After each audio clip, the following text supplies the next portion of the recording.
Hi, today's lesson is on dissociation equations. Dissociation equations.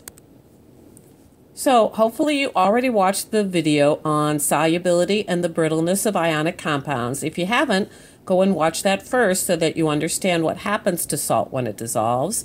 And that's what we're going to write. So a dissociation equation, it is what happens to an ionic compound when it dissolves. When it dissolves, it does something called dissociates, so breaks apart.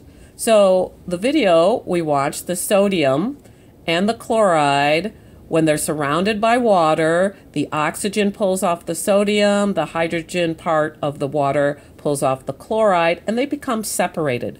So when I write that in a chemical equation, I write sodium chloride, and it starts off as a solid. That's what this parentheses S means. So sodium chloride starts as a solid, and what happens to it? So here's my arrow, which means that something is happening to this, and I put over the arrow water because we added it to water, and it breaks apart the sodium and the chloride, and when it breaks apart, the sodium is the sodium ion, and the chloride is the chloride ion.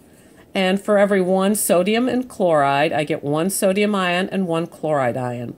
Now, they're not solids anymore, but they're not really liquids either. They're dissolved in water, and so we call that aqueous. So this is an AQ, an aqueous solution of sodium ions, and an aqueous solution, or in-water solution, of chloride ions.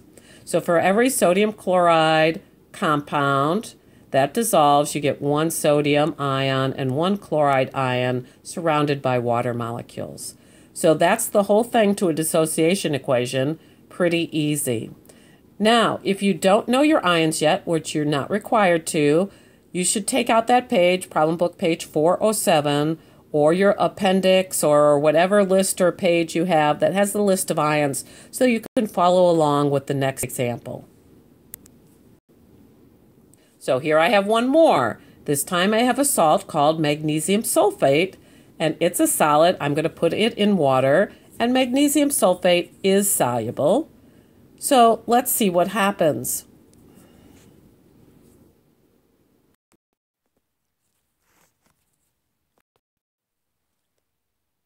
Hi, welcome. Today's lesson is on dissociation equations.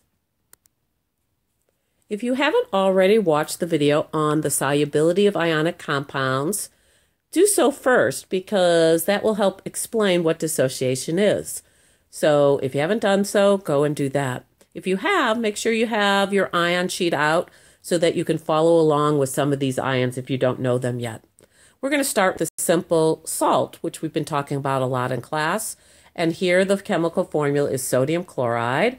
And I put an S in parentheses next to it to tell me that it is solid sodium chloride. So I'm going to write an equation for what happens when we see that dissolving process go on. So I start with solid sodium chloride. I'm going to put an arrow here, and over the arrow I'm going to put H2O to say I'm putting the sodium chloride in water. What happens to the sodium chloride when it goes into the water? Well, hopefully you remember from the video that the water surrounds the chloride, the hydrogen side of the water pulls off the chloride, and the oxygen side of the water pulls off the sodium because opposites attract, and you get separate sodium ions floating around in solution and chloride ions. They're no longer together anymore. They're separated out, but they're also surrounded by water molecules.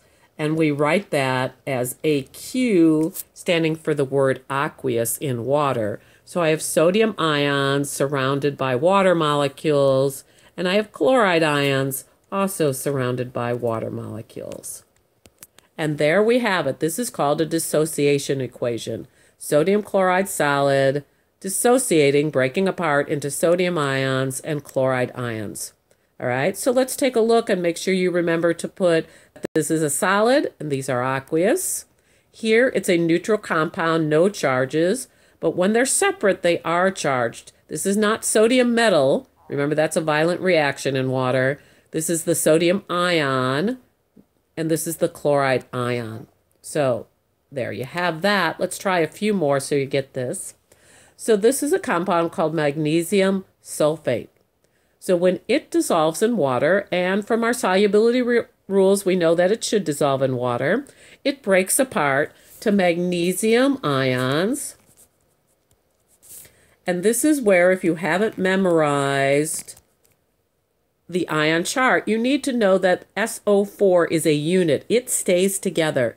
Even when it breaks apart from the magnesium, the sulfur does not break apart from the oxygen. It stays together as the sulfate unit. And so I still write it as SO4. And the sulfate has a 2- charge. And that 2 is surrounded by water. And so I put aqueous. So magnesium sulfate solid, dissolving in water, breaks apart to magnesium ions with the 2+ charge and sulfate ions with the 2- charge. And the sulfate does not break apart further into sulfur and oxygen. It stays together as a unit. So there we have the dissociation equation for magnesium sulfate. Let's try ones with subscripts. What do I do when something has a subscript? So what do I do when iron is bonded to 2 bromide ions? Well, let's think about that. It breaks apart. And here you have to remember iron could be iron 2 or iron 3. So when I draw it on this side, I have to draw it with charges. And I have to know which iron it is. So if you remember from the naming and the writing formulas, it has to be neutral. Bromide is -1 and there's 2 of them. So together I have a -2 charge. So the iron has to plus -2 to give me 0. So it must have been a +2 charge. So I know this compound is not iron 3 bromide. It's in fact iron 2 bromide. So when I draw it on this side, I know to put the 2+ charge. So this breaks apart into iron 2+ and bromide. Now bromide is not Br2, okay? This 2 is there because I need 2 bromide ions to go with every 1 iron. Bromide ion on your chart is not this. It is this.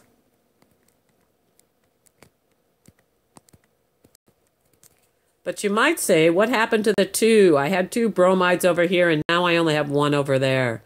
So where do I do that? Well, I could write it down twice. So I have iron 2 bromide breaking apart to iron 2+ plus bromide plus bromide.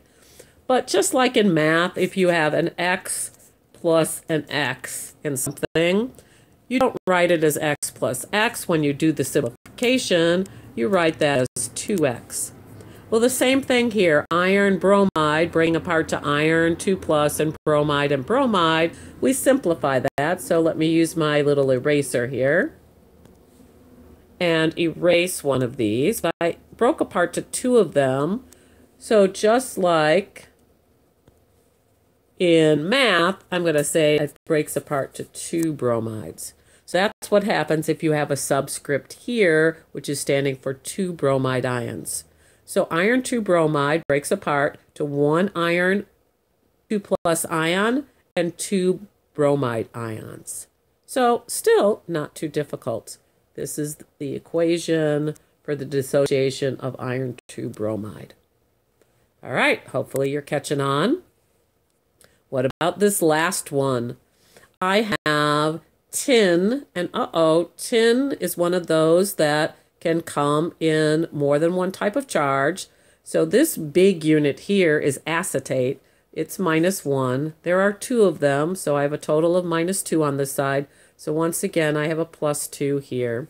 So it breaks apart into tin 2+ ions surrounded by water molecules and acetate. And once again, you have to know your ions. It doesn't break apart into carbon, hydrogen, oxygen. The acetate ion stays together. So C2H3O2 ions.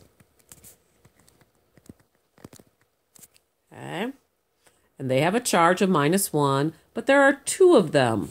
So I write it as 2 acetate ions.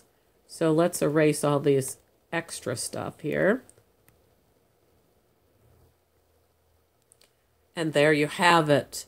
The tin 2 acetate ionic compound dissolving in water to form tin 2 plus ions plus 2 acetate ions.